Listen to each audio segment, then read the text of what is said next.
Has it got the crunch? Can you hear from there? That is a crunch.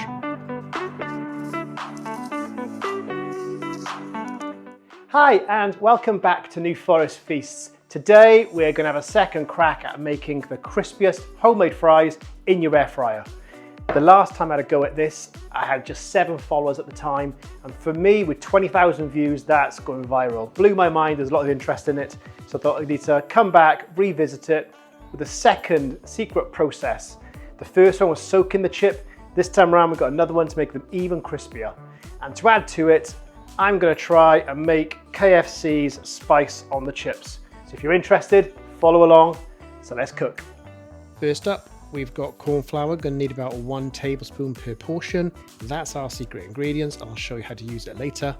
Then we have our potatoes. In the UK, we like to go for the Maris Pipers. Makes a perfect chip. In the States, I believe you have the Yukon Golds. That's your go-to. Let's peel. If you like this video or any of my other content, from air fryer desserts to slow cooker dishes, please like and follow. It really helps my channel grow. Thanks. With this one, I'm going to try and replicate the KFC chips.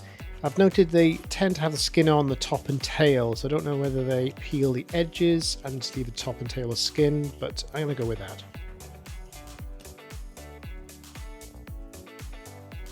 So I found the best dimension for my fries, or in the UK as we call it chips, is 1 centimetre by 1 centimetre. So when it cooks, that gives you the fluffy centre, but the edges are going to be crispy. But of course, with the potato not being squared, you're going to get some chips or fries that are going to be a lot thinner in places, but I love those little crispier, smaller sections. For those in the UK, I don't know if you did it when you were younger, but I used to go into the chip shop and ask for a tray of crispies. That was the smaller little bits left over at the bottom of the tray that didn't quite make it as a chip, but they were nice crispy little bits of potato. I absolutely loved them. So now we're going to get all the chips into the bowl to wash all the starch off, and you'll see that water turn a murkier, creamier colour. That's the starch coming off. But a pro tip is make sure you use cold water. Warm water will activate the starch, make the chips gummier and just won't crisp up. The cold water doesn't activate it and just washes it away.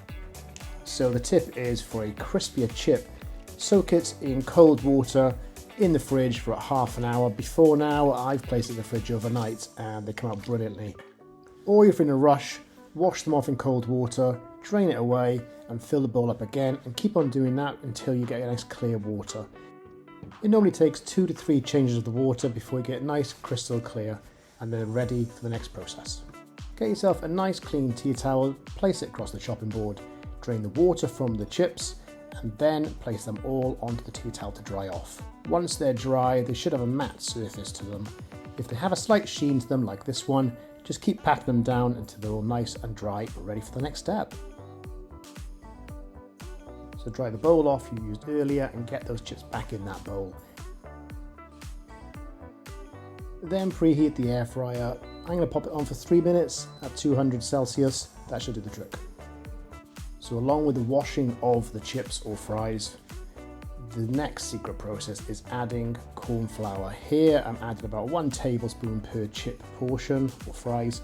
Probably the hardest part of this video is keeping up with the terms chips and fries. Let me know in the comments what you call them.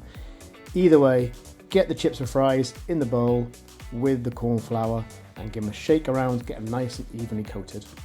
And to finish this step, add your cooking oil of choice, around 1 tablespoon again. So I'm adding olive oil, you can add vegetable oil. Get that in there, give it a shake about. That oil will then bind with the corn flour. So in the air fryer, that is going to crisp up, adding that extra crunch to the outside. And probably the most tedious part for me is laying these out like a really bad game of Jenga. You can just pour them all in, but that will involve every 5 minutes having to open the basket, give them a shake around to expose those areas that the air couldn't get to. But by placing them this way, the air can circulate all around them, giving you a crispier chip without having to shake that basket. And set that air fryer for 190 degrees Celsius, or in Fahrenheit is 370. Initially set it for 20 minutes. Check on them and see how well they're going. You can always increase or decrease that temperature to get that crispness that you're after. The cherry on top for me is recreating that mock KFC spice. So we've got sage, oregano, ground black pepper, ground white pepper, paprika, and also some rosemary. I got it fresh from the garden, so I've chopped up a little bit here on the plate already. So I've gathered this not so secret recipe direct from the KFC website. I can only imagine they had to display it there just for allergy reasons. But what they haven't done is detailed how much to add of each. So I've tinkered around with it and added what I feel would be the correct amount. I'm sure if you can mess around with it, you can get different results as well, but this works for me.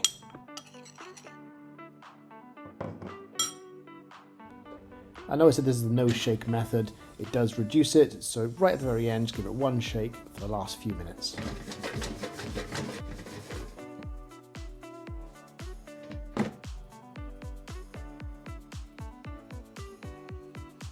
And the last thing to do is add the spice and taste.